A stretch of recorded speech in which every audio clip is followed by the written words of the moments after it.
رات کے تقریباً 2 بج رہے تھے۔ کراچی کی سڑکیں اب بھی روشن تھیں۔ بارش کچھ دیر پہلے ہی رکی تھی۔ صدر کے علاقے میں موجود ہوٹلوں، شیشہ کیفے اور پوش فلیٹ سے تیز میوزک کی آوازیں آ رہی تھیں۔ فضا میں سگریٹ کا دھواں پھیلا ہوا تھا۔ نشے میں ڈوبے لوگ سڑکوں پر گھوم رہے تھے اور اندھیری گلیوں میں مشکوک گاڑیاں چکر لگا رہی تھیں۔ یہ وہ دنیا تھی جہاں ہر شخص اپنے اندر کوئی نہ کوئی راز چھپائے بیٹھا تھا۔ انہی گلیوں میں ایک 23 سالہ لڑکی گھوم رہی تھی، ماہم، ایک ایسی لڑکی جو کبھی بہت معصوم اور سادہ ہوا کرتی تھی۔ ماہم لاہور کے ایک غریب گھرانے سے تعلق رکھتی تھی۔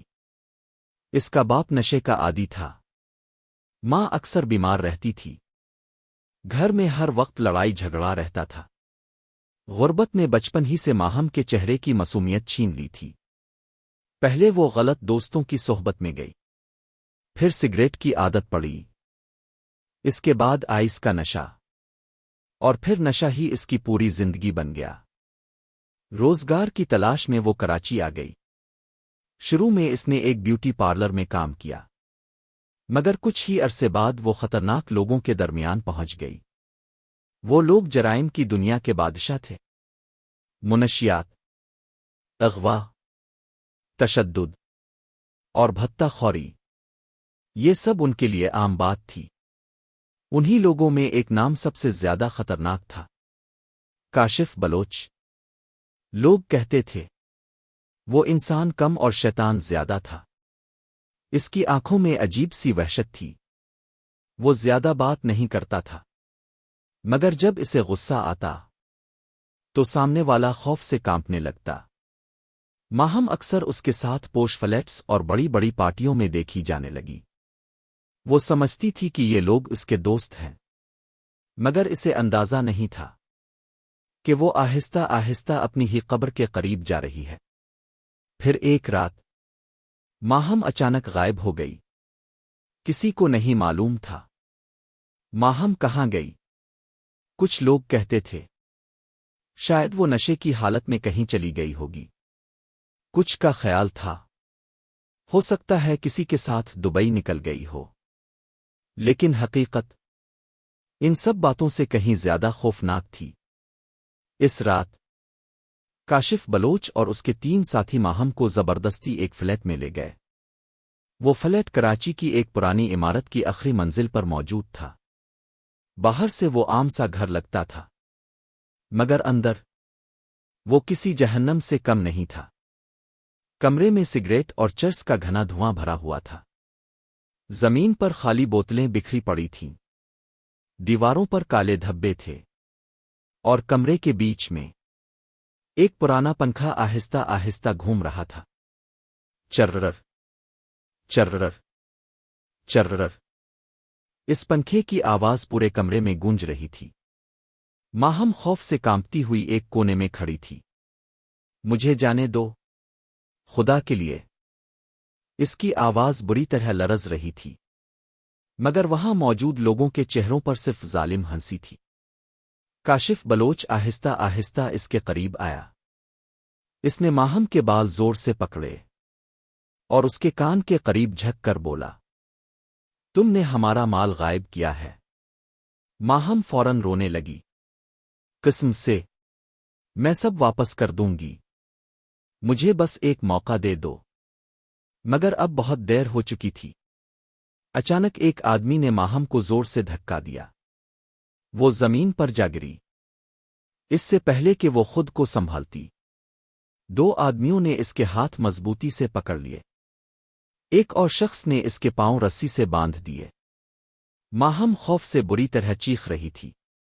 وہ مسلسل تڑپ رہی تھی، رو رہی تھی، مدد مانگ رہی تھی، لیکن اس فلیٹ میں موجود کسی شخص کے دل میں رحم نہیں تھا۔ پھر وہ لوگ اسے مزید اذیت دینے لگے۔ ماہم پاگلوں کی طرح چیخ رہی تھی، خدا کے لیے مجھے چھوڑ دو۔ اس کی آنکھوں سے آنسو بہہ رہے تھے، مگر وہ لوگ ہنس رہے تھے جیسے یہ سب ان کے لیے صرف ایک کھیل ہو۔ کمرے کے بیچ میں گھومتے ہوئے پنکھے کے ساتھ ایک موٹی رسی باندھی گئی۔ اور پھر ماہم کے ہاتھ اوپر کی طرف کھینچ دیے گئے۔ وہ آہستہ آہستہ ہوا میں لٹکنے لگی۔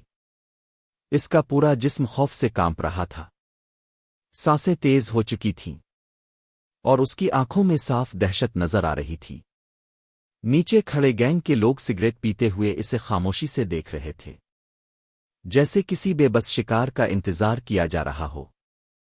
کاشف بلوچ نے سگریٹ کا ایک لمبا کش لیا اور دھواں ماہم کے چہرے کی طرف چھوڑتے ہوئے آہستہ سے بولا، اب اصل کھیل شروع ہوگا۔ اور اسی لمحے کمرے کا دروازہ آہستہ سے بند ہو گیا۔ کمرے کا دروازہ بند ہوتے ہی ماہم کی چیخیں پورے فلیٹ میں گونجنے لگیں۔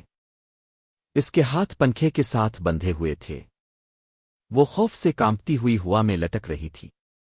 اس کی سانسیں بہت تیز ہو چکی تھیں، اور آنکھوں سے آنسو مسلسل بہہ رہے تھے۔ کاشف بلوچ آہستہ آہستہ اس کے قریب آیا۔ اس کے ہاتھ میں جلتی ہوئی سگریٹ تھی۔ وہ ماہم کے سامنے کھڑا ہو کر مسکرایا، ایسی خوفناک مسکراہٹ جو کسی انسان کی نہیں لگ رہی تھی۔ اب بتاؤ، ہمارا مال کہاں ہے؟ ماہم روتے ہوئے بولی، قسم سے میں نے کچھ نہیں لیا۔ لیکن اس کی بات مکمل ہونے سے پہلے کاشف نے جلتی ہوئی سگریٹ اس کے کندھے پر لگا دی۔ ماہم کی دردناک چیخ پورے کمرے میں گونج اٹھی۔ نیچے بیٹھے گینگ کے لوگ زور زور سے ہنسنے لگے، جیسے وہ کوئی فلم دیکھ رہے ہوں۔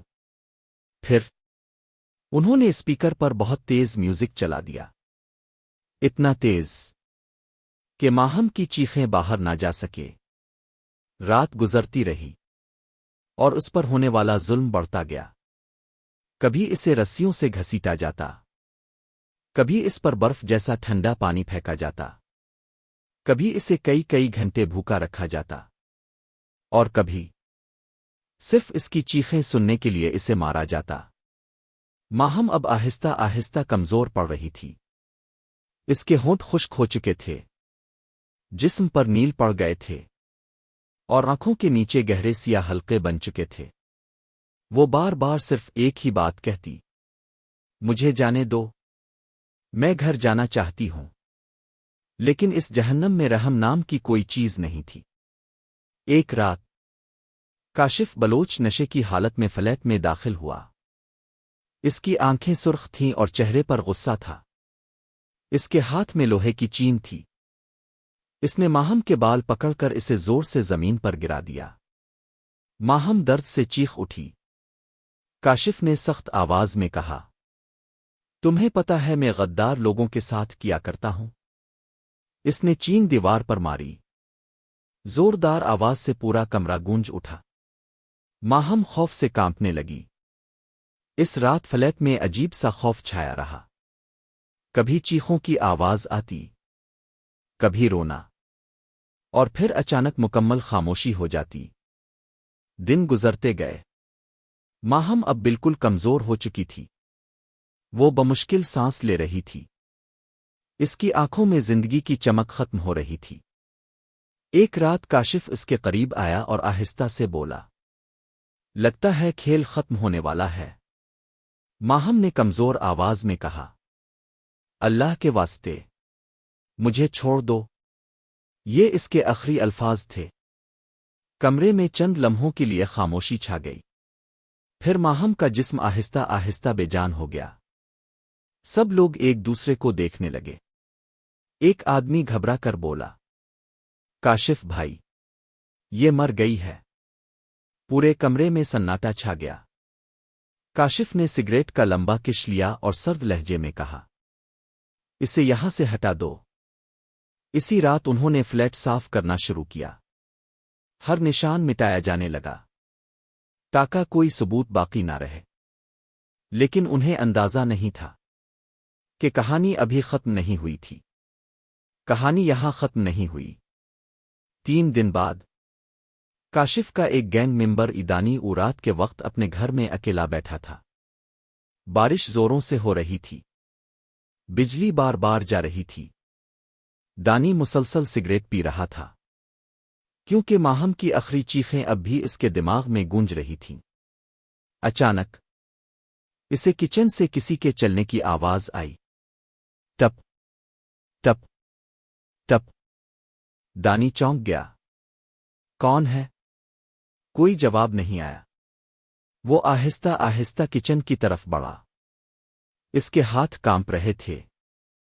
جیسے ہی اس نے کچن کی لائٹ جلائی، اس کا جسم سن ہو گیا۔ سامنے خون آلود کپڑوں میں ماہم کھڑی تھی۔ اس کے بال بکھرے ہوئے تھے، آنکھیں سیاہ اور خالی تھیں، چہرہ زخموں سے بھرا ہوا تھا۔ دانی خوف سے چیخ پڑا۔ نہیں! ماہم آہستہ آہستہ اس کی طرف بڑھنے لگی، اور پھر اس نے سر جھکا کر بہت دھیمی آواز میں کہا، مجھے بہت درد ہوا تھا۔ اگلے دن دانی پاگلوں کی طرح باقی گینگ ممبرز کے پاس پہنچا۔ اس کا پورا جسم کانپ رہا تھا، چہرہ زرد پڑ چکا تھا۔ وہ بار بار ایک ہی بات دہرا رہا تھا، میں نے ماہم کو دیکھا ہے، وہ واپس آ گئی ہے۔ دانی کی حالت دن بدن خراب ہوتی جا رہی تھی۔ وہ نہ ٹھیک سے سو پاتا تھا اور نہ ہی اکیلا رہ سکتا تھا۔ اسے ہر وقت لگتا تھا کہ کوئی اس کے پیچھے کھڑا ہے۔ وہ بار بار اپنے گینگ والوں سے کہتا، قسم سے میں نے ماہم کو دیکھا تھا، وہ میرے کچن میں تھی۔ لیکن کوئی بھی اس کی بات پر یقین نہیں کرتا تھا۔ کاشف بلوچ صرف ہنستا اور کہتا، نشہ کم کیا کر۔ مگر پھر اگلی صبح اس کی لاش ایک خالی گودام سے ملی۔ اس کی آنکھیں کھلی ہوئی تھیں اور چہرے پر خوف واضح تھا۔ اس کے جسم پر ایسے نشانات تھے جیسے اسے گھسیٹا گیا ہو، بالکل ویسے ہی جیسے ماہم کے بارے میں کہا جا رہا تھا۔ پولیس نے اسے عام قتل کا کیس سمجھا، لیکن گینگ کے لوگوں کے دلوں میں خوف بیٹھنے لگا۔ اسی رات گینگ کا ایک اور لڑکا فیصل اپنے فلیٹ میں اکیلا تھا۔ باہر تیز بارش ہو رہی تھی اور کمرے کی لائٹ بار بار جھپک رہی تھی۔ ٹک ٹک ٹک۔ اچانک واش روم سے پانی گرنے کی آواز آنے لگی۔ فیصل گھبرا کر آگے بڑھا اور واش روم کا دروازہ کھولا۔ اسی لمحے اس کے ہاتھ سے موبائل گر گیا۔ سامنے آئینے پر خون سے ایک جملہ لکھا ہوا تھا، مگر اسی وقت اسے اپنے پیچھے کسی کے سانس لینے کی آواز سنائی دی۔ وہ آہستہ آہستہ مڑا اور اس کی چیخ نکل گئی۔ ماہم اس کے بالکل پیچھے کھڑی تھی۔ اس کے کپڑے خون میں لت پت تھے، بال بکھرے ہوئے تھے، آنکھیں سوجی ہوئی اور سیاہ تھیں، اور گردن پر رسیوں کے گہرے نشان واضح تھے۔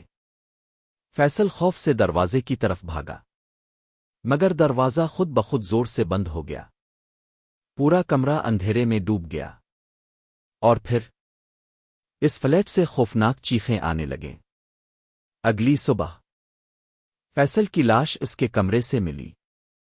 اس کا جسم بری طرح ٹوٹا ہوا تھا، اور اس کی آنکھوں میں وہی خوف جمع ہوا تھا جو دانی کی لاش میں بھی دیکھا گیا تھا۔ اب کاشف بلوچ بھی ڈرنے لگا تھا۔ وہ رات کو سوتا تو ماہم کی چیخیں سنتا، آئینے میں اپنا چہرہ دیکھتا تو اسے پیچھے ماہم کھڑی نظر آتی۔ ایک رات کاشف اپنے فلیٹ میں اکیلا بیٹھا شراب پی رہا تھا۔ باہر شدید بارش ہو رہی تھی۔ اچانک کمرے کا پنکھا خود بخود چلنے لگا۔ چررر چررر چررر۔ کاشف کے ہاتھ کانپنے لگے۔ اسی لمحے اسے وہی آواز سنائی دی جو ماہم نے آخری بار کہی تھی، مجھے گھر جانا ہے۔ کاشف ڈرتے ہوئے پیچھے مڑا، اور اس کے جسم میں سنسنی دوڑ گئی۔ ماہم پنکھے سے لٹکی ہوئی تھی، بالکل اسی حالت میں جیسے اسے چھوڑا گیا تھا۔ اس کی آنکھیں سیدھی کاشف کو گھور رہی تھیں۔ پھر وہ آہستہ آہستہ نیچے اترنے لگی۔ کاشف چیختا ہوا دروازے کی طرف بھاگا، مگر دروازہ بند تھا۔ پورا کمرہ ماہم کی آواز سے گونج اٹھا، اب تمہاری باری ہے۔ اور پھر کاشف کو اچانک محسوس ہوا جیسے کسی نے اس کا گلا مضبوطی سے پکڑ لیا ہو۔ وہ سانس لینے کے لیے تڑپنے لگا۔ آنکھوں کے سامنے اندھیرا چھانے لگا۔ اسے لگا اب وہ زندہ نہیں بچے گا۔ لیکن اگلے ہی لمحے دروازہ خود بخود کھل گیا۔ کاشف ننگے پاؤں بارش میں بھیگتا ہوا سیدھا پولیس اسٹیشن پہنچ گیا۔ پولیس والوں نے دیکھا وہ بری طرح کانپ رہا تھا۔ اس کی آنکھیں خوف سے باہر نکلی ہوئی تھیں۔ وہ بار بار صرف ایک ہی بات دہرا رہا تھا، وہ واپس آ گئی ہے، ماہم واپس آ گئی ہے۔ پھر کاشف ٹوٹ گیا۔ اس نے پولیس کو سب کچھ بتا دیا کہ کیسے انہوں نے ماہم کو اغوا کیا، کئی دن تک اس پر ظلم کیا، اور پھر اسے مار کر اس کی لاش کے ٹکڑے کر دیے اور فلیٹ کے پیچھے دفن کر دیا۔ پولیس فوراً اس فلیٹ پر پہنچی۔ زمین کھودی گئی تو وہاں سے انسانی ہڈیاں، کپڑے اور باقیات برآمد ہوئیں۔ پورا علاقہ خوف اور خاموشی میں ڈوب گیا۔ چند دن بعد ماہم کا جنازہ پڑھایا گیا۔ اس بار اسے عزت کے ساتھ رخصت کیا گیا۔ اس کی ماں قبر کے پاس بیٹھ کر روتی رہی اور بار بار یہی کہتی رہی، میری بچی کو بہت درد دیا تم لوگوں نے۔ چند ماہ بعد عدالت نے کاشف بلوچ کو سزائے موت سنا دی۔ لوگ کہتے ہیں جب اسے پھانسی کے لیے لے جایا جا رہا تھا تو وہ مسلسل ایک ہی بات دہرا رہا تھا، وہ مجھے مارنے آ رہی ہے۔ اور پھر ایک چیخ کے ساتھ کہانی ہمیشہ کے لیے ختم ہو گئی۔ نصیحت: نشہ، جرائم اور غلط صحبت انسان کو آہستہ آہستہ درندہ بنا دیتی ہے، اور بعض اوقات انصاف صرف عدالت میں نہیں، ضمیر کے اندر بھی زندہ ہوتا ہے، کیونکہ کسی بے گناہ کی چیخ کبھی ضائع نہیں جاتی۔ وہ تو عدالت تک پہنچتی ہے، پھر واپس لوٹ آتی ہے۔